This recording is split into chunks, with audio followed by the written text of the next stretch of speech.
কোনো রকম চালের গুঁড়ো বা ময়দা ছাড়াই খুব সহজে শুধুমাত্র আটা আর সুজি দিয়েই বানিয়ে নিন ফুলকো ফুলকো তেলের পিঠে। আসসালামু আলাইকুম viewers, welcome back to my channel. এরকম বলের মতন ফুলকো তেলের পিঠে যদি বানাতে চান তাহলে আজকের রেসিপিটা দেখার রিকোয়েস্ট থাকলো। খুব সহজেই বাড়িতে থাকা গমের আটা, সুজি আর চিনি দিয়েই আপনারা এই ফুলকো ফুলকো তেলের পিঠেগুলো বানিয়ে নিতে পারবেন। সো দেরি না করে চলুন দেখে নিন রেসিপিটা। এখানে ফার্স্টে নিয়ে নিচ্ছি একটা বড় বোল, আর বোলের মধ্যে দিয়ে দিলাম 1 বাটি আটা। এই আটাটা যে আটা দিয়ে আমরা রুটি বানাই সেই আটাটাই। দিয়ে দিচ্ছি হাফ বাটি সুজি আর দিয়ে দিচ্ছি হাফ বাটি চিনি। আর আমার এই চিনি মানে মিষ্টির পরিমাণটা কিন্তু একেবারেই সঠিক হয়েছিল, তাই এই পরিমাণটা আপনারা ফলো করে বানাতে পারবেন। হাফ চামচ নুন দিয়েছি আর শুকনো উপকরণগুলো খুব ভালো করে হাত দিয়ে মিশিয়ে নিলাম। এখন নিয়েছি 1 বাটি পানি, আর এই পানিটা কিন্তু উষ্ণ গরম পানি। সো উষ্ণ গরম পানি দিয়ে ঠিক যেমন আমরা আটা মাখাই সেইভাবেই আমি এখানে মাখিয়ে নিচ্ছি। তবে 1 বাটি পানি সম্পূর্ণটা দিইনি, দেখতেই পেলেন আমি হাফ বাটি পানি এখানে ফার্স্টে দিয়েছি। এখন আবারও হাফ বাটি পানি দিয়ে দিলাম, আর এইভাবে খুব সুন্দর করে আমাদেরকে মাখিয়ে নিতে হবে। এই তেলের পিঠে কিন্তু অনেক সময় ফুলতে চায় না বা নরম হয় না।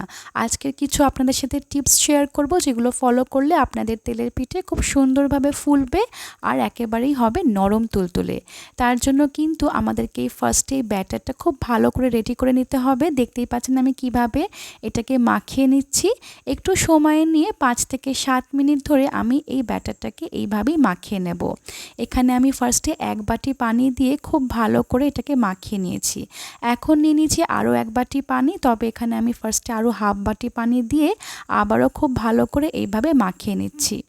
সো আগেই বলেছি ব্যাটারটা কিন্তু একটু সময় নিয়ে আমাদেরকে রেডি করে নিতে হবে। তার জন্য আমি যেইভাবে মাখাচ্ছি আপনাদেরকেও কিন্তু সেইভাবেই মাখিয়ে নিতে হবে। আর তাহলে কিন্তু আপনাদের তেলের পিঠে খুব সুন্দরভাবে ফুলবে আর হবে একেবারেই নরম তুলতুলে। এখানে আমার হাফ বাটি পানি বেঁচে গেছে, সো আমি টোটাল এখানে 1.5 বাটি পানি ইউজ করেছি। এখন এই ব্যাটারটাকে আমি 20 মিনিটের জন্য রেস্টে রেখে দিয়েছিলাম। এই ব্যাটারের কনসিস্টেন্সিটা আপনাদেরকে দেখিয়ে দিচ্ছি, খুব একটা পাতলা হবে না আবার খুব একটা ঘন হবে না। এখন গ্যাসের উপরে বসিয়ে দিয়েছি একটা লোহার কড়াই আর দিয়ে দিয়েছি পরিমাণ মতন তেল। তেলটাকে খুব ভালো করে ফার্স্টে গরম করে নিয়েছিলাম। এখন গ্যাসের ফ্লেমটা মিডিয়ামে করে আমি 1 হাতা ব্যাটার ঠিক মাঝখানটায় দিয়ে দিলাম, আর একটা গোল চামচ দিয়ে ব্যাটারটাকে দিতে হবে। আর কিছু সময় পরেই দেখবেন এটা নিজে নিজেই এইভাবে ফুলে উঠেছে। কোনো রকম চামচ দিয়ে নাড়ার কোনো দরকার নেই, এটা নিজে নিজেই ফুলে আসবে। আর ফুলে উঠলে কিন্তু আমরা এটাকে উল্টে দিচ্ছি এইভাবে। দেখুন কত সুন্দর হয়েছে ফার্স্ট পিঠেটাই আমার।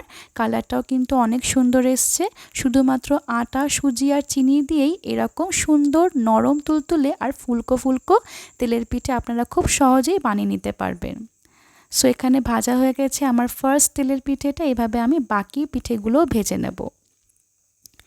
এখানে কিছু টিপস আপনাদের সাথে শেয়ার করব যেগুলো যদি আপনারা ফলো করেন আপনাদের পিঠেও কিন্তু এত সুন্দরভাবে রেডি হয়ে যাবে। ফার্স্টে কিন্তু আগেই বলে দিয়েছি আমাদেরকে ব্যাটারটাকে খুব ভালো করে রেডি করতে হবে। আর সেকেন্ড টিপ হচ্ছে এই গ্যাসের ফ্লেম মানে আগুনের তাপমানটাকে কিন্তু ঠিক রাখতে হবে। তেলটা যদি বেশি গরম হয়ে যায় তখন কিন্তু আপনাদের পিঠেগুলো এত সুন্দরভাবে ফুলবে না। তাই তেলের টেম্পারেচারটাকে অবশ্যই মাথায় রাখতে হবে। তেলটা হতে হবে হালকা গরম, মানে খুব একটা বেশি ধোঁয়া ওঠা গরম না আবার খুব একটা ঠান্ডা না। যখনই মনে হবে তেলটা খুব বেশি গরম হয়ে গেছে গ্যাসের ফ্লেমটা একেবারেই লো করে দিয়ে আপনারা কিছু সময়ের জন্য ওয়েট করবেন। তেলটা হালকা ঠান্ডা হয়ে গেলে তখনই কিন্তু ব্যাটারটা দিতে হবে। তারপরে আপনারা গ্যাসের ফ্লেমটাকে মিডিয়ামে করে দিতে পারেন। এইভাবে করলে কিন্তু প্রতিটা পিঠে আপনার খুব সুন্দরভাবে ফুলবে আর কোনো পিঠে কিন্তু একটাও নষ্ট হয়ে যাবে না। আমি এইভাবে প্রতিটা পিঠে ভেজে নেব আর দেখতেই পাবেন আমার প্রতিটা পিঠে কিন্তু খুব সুন্দরভাবে ফুলছে। আর এখানে আরেকটা টিপ হচ্ছে আমরা ব্যাটারটাকে কিন্তু সবসময় এইভাবে একটু ভালো করে মিক্স করে নিয়ে তারপরেই 1 হাতা করে ব্যাটার এই তেলের উপরে দিয়ে দেব। এখানে গ্যাসের ফ্লেমটা আগেই বলেছি আমি তেলটা যখন বেশি গরম হয়ে যাবে এখানে কিন্তু মিডিয়াম বা লো করে দিয়েছিলাম। তারপরে আবারও হাই করে দিয়েছি। সো দেখুন প্রতিটা পিঠে কত সুন্দরভাবে এখানে ফুলে উঠছে। এই তেলের পিঠে বানানোর জন্য কিন্তু অনেকেই ময়দাটা ইউজ করেন, তবে ময়দাটা আমাদের স্বাস্থ্যের জন্য খুব একটা ভালো হয় না। তাই একবার হলেও আমার এই রেসিপিটা ফলো করে আপনারা আটা দিয়ে এইভাবে পিঠেটা বানিয়ে দেখতে পারেন। আশা করছি আপনাদের খুব ভালো লাগবে। আর এর টেস্ট কিন্তু ময়দার থেকেও বেশি ভালো হয়। আটা দিয়ে এই তেলের পিঠে যেমন খেতেও ভালো তেমন স্বাস্থ্যকরও।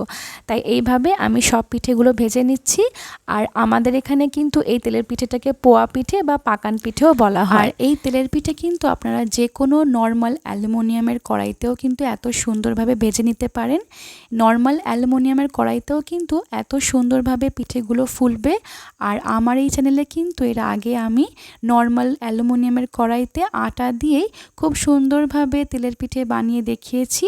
আর সেই ভিডিওতে কিন্তু আমি অনেক ভালোবাসা পেয়েছি আপনাদের, তার জন্য থ্যাংক ইউ সো মাচ।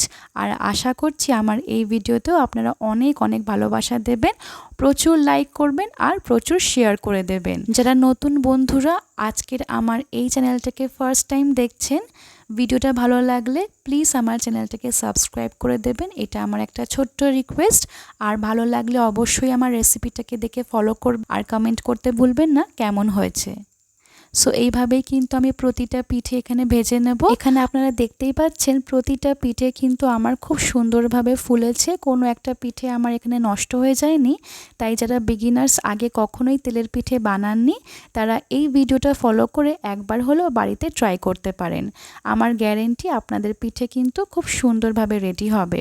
হাতের কাছে যদি চালের আটাটা না থাকে আপনারা শুধুমাত্র আটা আর সুজি দিয়েই এই সুন্দর পিঠেটাকে বানিয়ে নিতে পারবেন। কিন্তু এই তেলের পিঠে বানাতে একটু ভয় পান, কারণ দেখা যাচ্ছে পিঠেটা বানানোর সময় হয়তো খুব ভালো করে ফুলছে না বা তেলে দেওয়ার পরেই জিনিসটা স্ক্যাটার মানে ছেড়ে যাচ্ছে।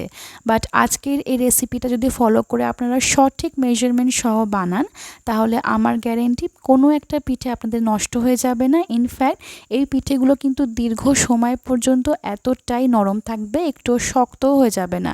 পিঠে অনেক সময় দেখা যাচ্ছে ভাজার পরে ঠান্ডা হয়ে গেলে শক্ত বা চিট হয়ে যায়, কিন্তু আজকের আমি যেইভাবে বানিয়ে দেখিয়েছি আপনারা যদি এইভাবে বানান কোনো একটা পিঠে আপনার শক্ত হবে না, আবার কোনো একটা পিঠে আপনার নষ্টও হবে না।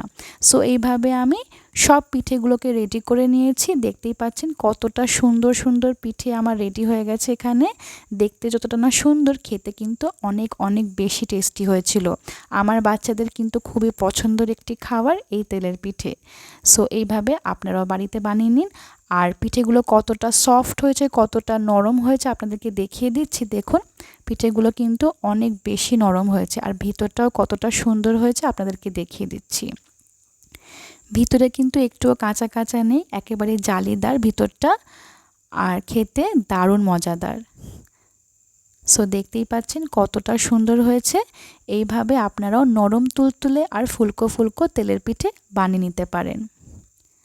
সো আজকের এই রেসিপিটা ভালো লাগলে প্লিজ একটা লাইক করে দেবেন, কমেন্ট করে জানাবেন কেমন হয়েছে, আর বেশি করে শেয়ার করে দেবেন। প্লিজ আমাকে সাপোর্ট করবেন, আমার চ্যানেলটাকে সাবস্ক্রাইব করবেন।